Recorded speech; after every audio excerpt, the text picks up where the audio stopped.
부자 멘토와 꼬마 제자. 오마타 간타지음. 옴기니의 말. 행복한 백만장자가 전하는 행복한 부자가 되는 비밀.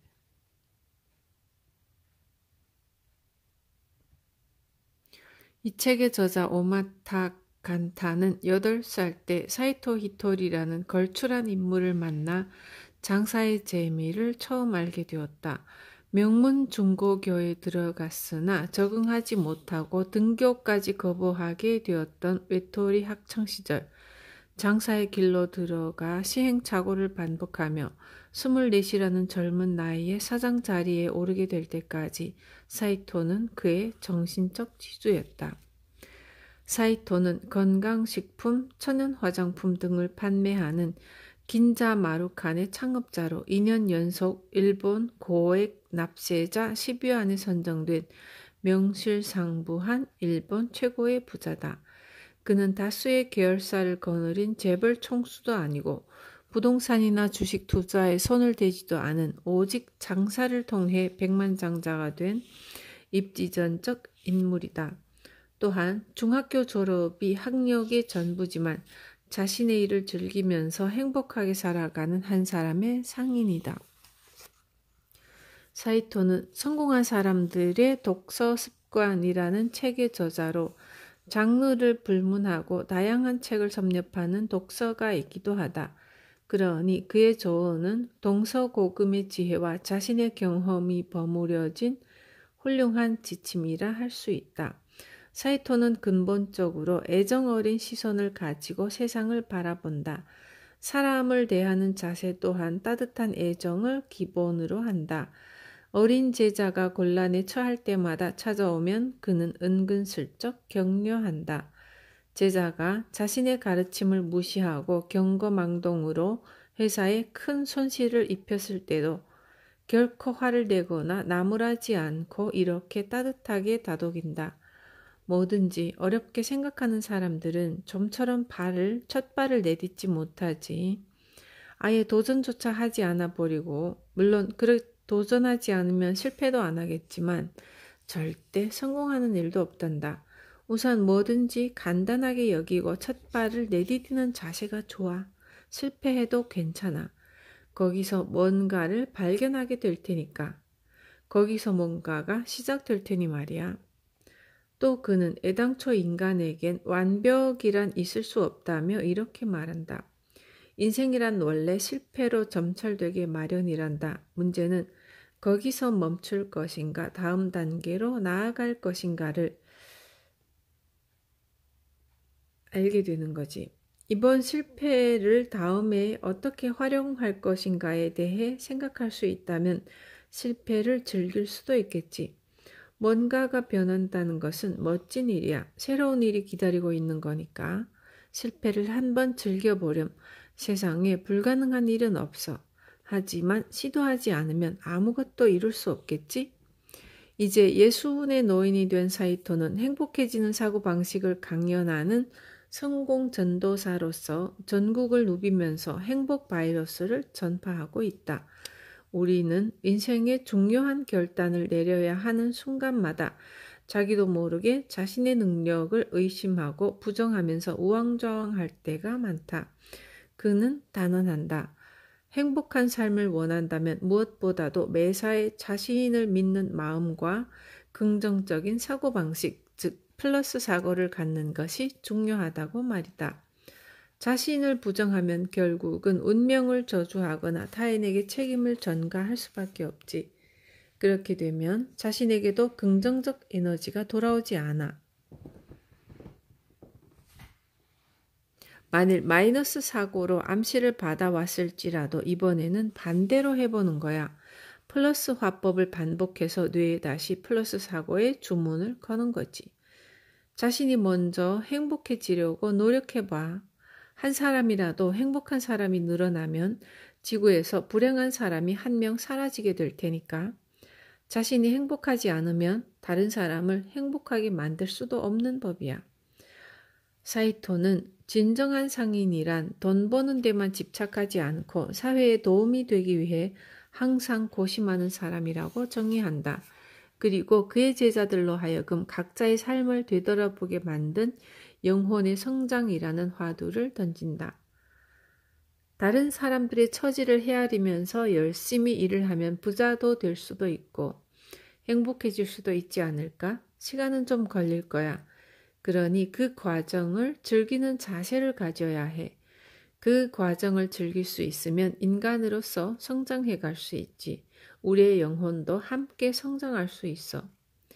어린 시절 내게도 사이토 같은 인생의 스승이 있었더라면, 늘 따뜻한 시선으로 지켜봐주는 나만의 멘토가 있었더라면 내 삶은 지금쯤 어떻게 달라져 있을까? 돌이켜보면 틀린 길인 줄 뻔히 알면서도 젊음의 무모함으로 기어코 저질러 놓고 나서 후회한 적이 많았던 것 같다. 그럴 때 내 곁에도 속마음을 털어놓으며 의지할 수 있는 키다리 아저씨가 있었다면 그런 시행착오를 조금은 줄일 수 있지 않았을까? 사이토의 말 속에는 현대사회를 살아가는 생활인이라면 한 번쯤 곱씹어 볼 만한 구절이 많다. 또 한 시대를 풍미하고 있는 최고 부자의 사고방식과 가치관을 들여다보는 것 그 자체만으로도 충분히 의미 있는 일이 될 듯 싶다. 요즘 한창 말하는 재미에 빠져있는 어린 딸이 인생길을 걸어가면서 자신의 능력을 한껏 발휘할 수 있도록 힘을 북돋아주는 소중한 스승을 만나게 되기를 두 손 모아 기도해본다. 마음이 크게 성장하는 진짜 부자 마음을 닮아라. 간타야, 돈은 어떻게 해야 모이는지 알고 있니? 돈이라는 것은 즐거운 마음으로 벌어야만 모이는 거란다. 마지못해 일을 해서 좀 번다고 해도 그런 자세로는 오래가지 못하지. 돈을 번다는 것은 아주 힘든 일이야. 그러니까 더욱 즐거운 마음으로 임해야 하는 거란다. 건강식품 판매회사 긴자 마루칸을 창설하고 슬림 독한 등 상품을 연속 히트시키고 있는 기업가, 개인소득 누적 납세액에서 전국 1위를 독주 중인 백만장자.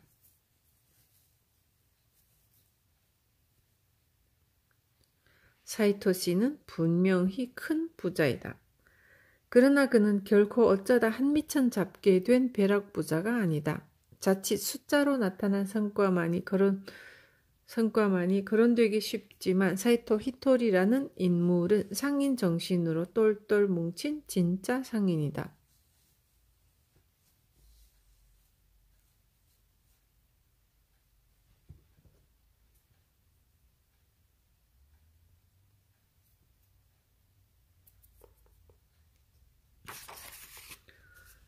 그래서 나는 사이토라는 사람이 좋다. 일시적으로 돈을 번다고 해도 마음이 가난하면 돈은 언젠가 떠나게 되어 있다. 누군가 제 아무리 멋진 꿈이나 철학을 유창하게 피력한다 할지라도 돈이 없으면 아무것도 할 수 없다. 밥을 먹을 수도 없다. 바른 마음이 있으면 돈이 들어오게 마련이고 이렇게 돈이 들어오면 마음의 여유가 생긴다. 그것이 양쪽 수레바퀴처럼 굴러가면서 심신이 함께 성장해가는 것이다. 사이토의 성공 법칙에서 마음과 돈, 마음과 성공은 뗄래야 뗄 수 없는 관계이다. 그를 닮고 싶은 사람이 많을 것이다. 물론 나도 그 중 한 사람이다. 긴자 마루칸의 대리점을 운영하며 나이에 어울리지 않는 큰 돈을 모았지만 나는 아직 배가 고프다. 저 대상인에게서 좀 더 많은 것을 배우고 싶다. 사이토 씨가 가는 상인도를 쫓아가며 조금이라도 그에게 가까이 다가가고 싶다. 그래서 이 책을 썼다. 사이토 씨가 지금까지 내게 가르쳐 준 것, 해준 말을 다시 한번 곱씹어가며 나 자신부터 새로운 첫걸음을 내디디고 싶었기 때문이다. 이 책에서는 내 어린 시절부터 사이토 씨와 실제로 공유해온 사건들을 가능한 한 충실하게 재현하려 했다. 부끄럽지만 내가 저지른 실수, 그때 사이토 씨가 해준 말, 가르쳐 준 것을 있는 그대로 이야기하는 편이 사이토 씨의 인품과 사고방식을 보다 가깝게 느낄 수 있게 하리라 판단했기 때문이다. 간타야, 인간의 성장이라는 것은 요요를 갖고 놀면서 에스컬레이터를 타고 올라가는 것과 같단다.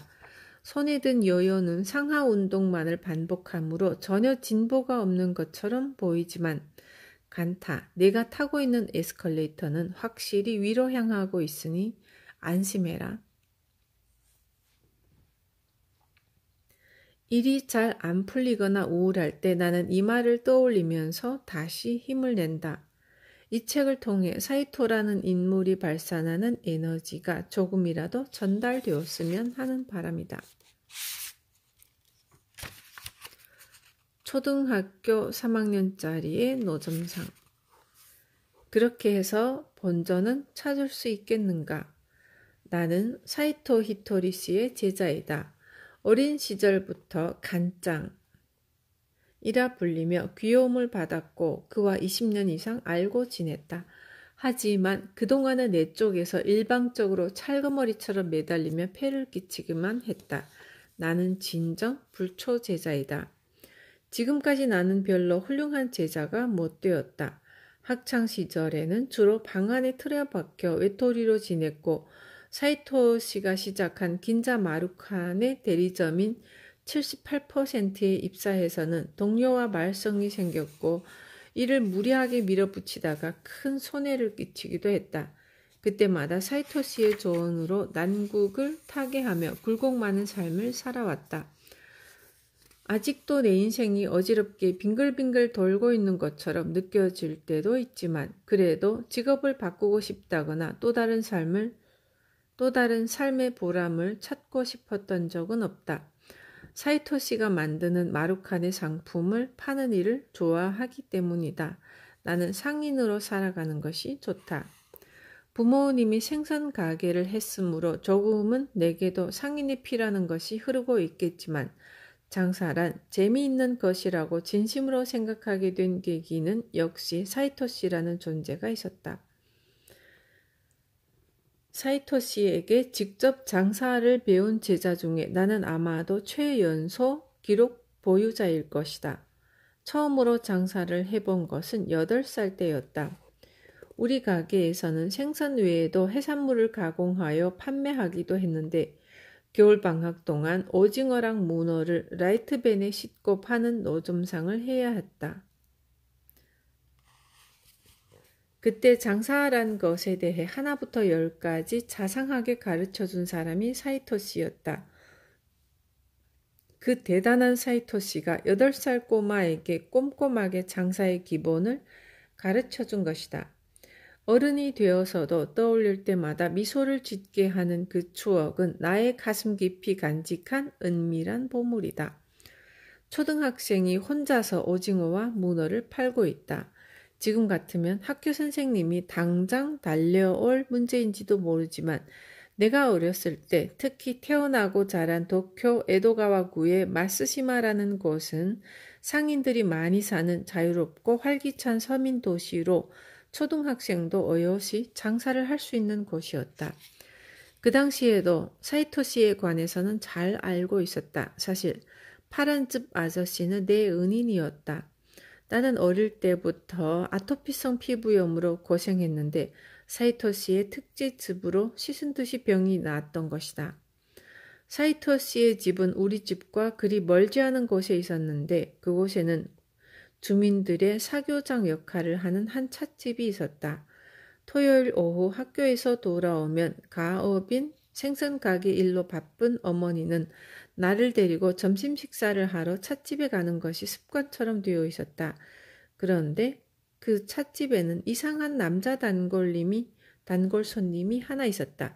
그 이상한 남자는 대낮부터 늘 책만 읽고 있었고 아무리 봐도 우리보다 훨씬 전에 와서 우리가 가게를 나간 후에도 계속 독서를 하는 듯 했다. 다 큰 어른이 대낮부터 일은 하지 않고 뭐 하는 거지? 늘 바쁘게 일하는 부모님밖에 모르던 내게는 이해할 수 없는 노릇이었다. 일도 안 하는데 말쑥한 옷을 입고 멋있는 차를 타고 다녔으며 아이 눈에도 돈은 있는 것처럼 보이는데 아무 일도 안 하고 빈둥거리는 사람이 어떻게 부자가 된 것일까 궁금증은 커져만 갔다. 그가 바로 사이토 씨였다. 어쨌든 책을 많이 읽어 박식한 사람이었으므로 찻집 안에서는 자연스럽게 사이토 씨를 중심으로 모여 앉아 이야기꽃을 피우게 되었고 사이토 씨를 만나기 위해 찾아오는 손님도 많아졌다. 뒤에서 이야기하겠지만 여기에 모인 단골 손님들과 가게 주인이 머지않아 우리 마루칸에서 일하는 사람들 사이에서 사이토 히토리 10인의 제자라 불리게 되는 대간부 중 8인이다. 소도시의 평범한 아저씨와 아줌마가 당시는 평범한 형과 누나였던 사람들이 사이토 씨와의 만남을 통해 대변신을 하게 되는 것이다. 내 어머니 오마타 가즈미도 그런 단골 중에 하나였다. 사이토 아저씨 계세요? 이렇게 말하며 가게에 들어서면 여기 있다. 책에서 고개를 들면서 사이토 씨는 언제나 생글생글 웃어주었다. 검은 머리에 이목구비가 뚜렷하여 리처드 기어와 비슷한 느낌을 주었지만 웃으면 푸근하고 부드러운 인상이 되었고 상대방까지 기분이 좋아지게 만드는 말할 수 없이 행복해 보이는 미소로 늘 나를 반갑게 맞아주었다. 사이토 아저씨 계세요? 여기 있다. 지금도 나와 사이토 씨는 이런 관계다. 위기 상황에서 가르침이 필요할 때 찾아가면 사이토 씨는 반드시 거기에 있어준다. 반드시 응답을 해준다. 잡다한 세상사로부터 신상에 관한 상담, 직장에서의 고민, 인생론까지 사이토 씨를 중심으로 한 원 안에서 토론되는 주제는 실로 다양했고 내게는 뚜렷한 기억이 남아있지 않지만 어머니도 가업에 관하여 사이토 씨에게 상담을 받았다고 한다. 할아버지께서 시작한 생선 가게는 3대째인 내가 물려받을 수도 있었다.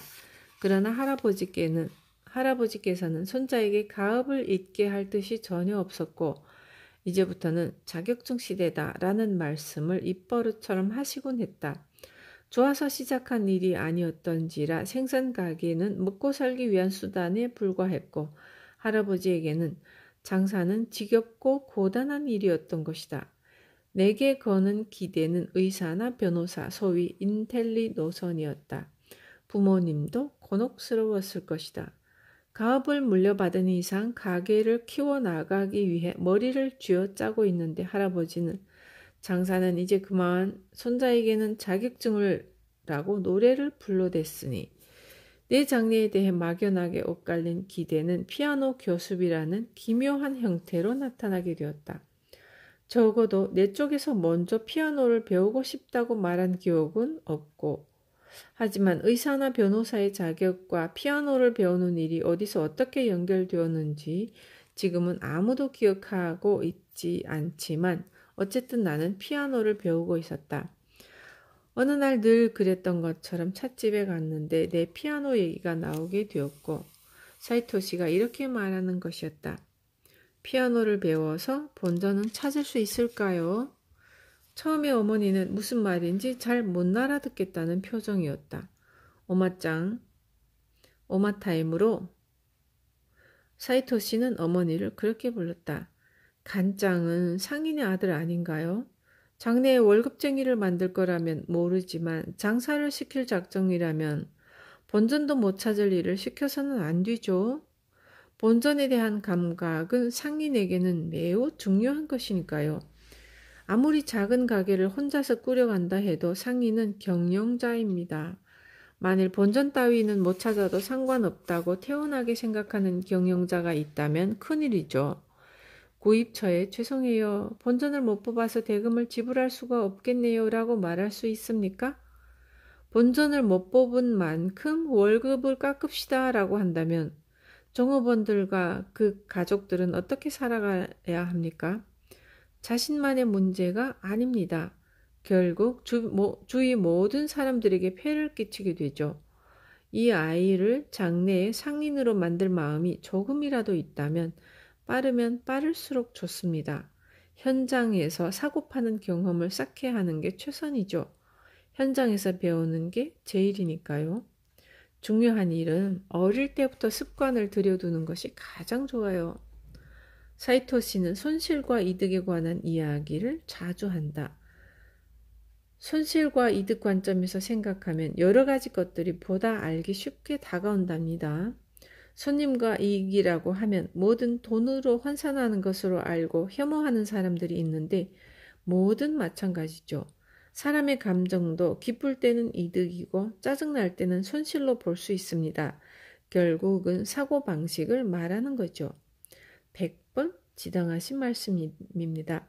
여러 가지 상황에서 어떤 문제든 이 손실과 이득 관점으로 치환해보면 애매모호했던 일이 좀 더 명쾌해진다. 본전을 찾는다라는 사고도 이와 마찬가지다. 생선 가게 아들이 피아노를 친다고 뭘 할 사람은 없겠지만 모차르트를 칠 수 있다고 해서 생선의 선도를 보다 잘 파악할 수 있게 되는 것은 아니다. 생선의 선도를 구분하기 위해서는 일찌감치 많은 경험을 쌓는 것이 보다 중요하다.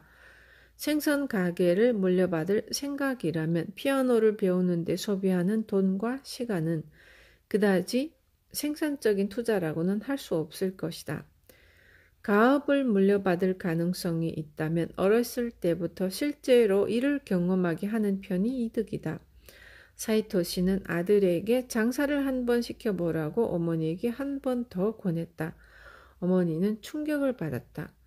장래에 내게 생선 가게를 맡길 것인지 여부는 차치하고 자녀 교육에 본전을 찾는다라는 발상이 필요하다고는 생각해 본 적도 없었던 것이다. 자녀 교육에서 본전을 뽑는다는 것은 아이를 어떻게 키울 것인가 하는 문제다. 그것은 결국 어머니 자신의 삶의 태도를 되돌아보게 하는 화두였다. 어머니에게 직접 물어본 적은 없지만 아마도 그때 어머니는 자신의 인생 자체에까지 생각이 미쳤던 것 같다. 그 후 얼마 안 있어 어머니 자신이 자신의 인생을 대변환시켰으니 말이다. 어머니는 한번 해보겠니? 하고 내 의향을 물었고 나로 말하자면 본전을 뽑는다라는 말의 의미도 장사란 무엇인지도 잘 알지 못했다. 그냥 사이토 씨가 만면에 웃음을 띠고 나를 보고 있었기에 틀림없이 뭔가 재미있는 일이 일어날 거라고 기대했던 것 같다. 네, 해볼래요. 내 생각을 확인하자마자 어머니는 준비를 서둘렀다.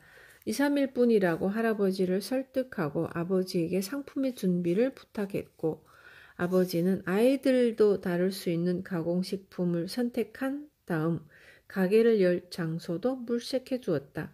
초등학교 3학년 겨울방학 때 나는 상인이 되었다.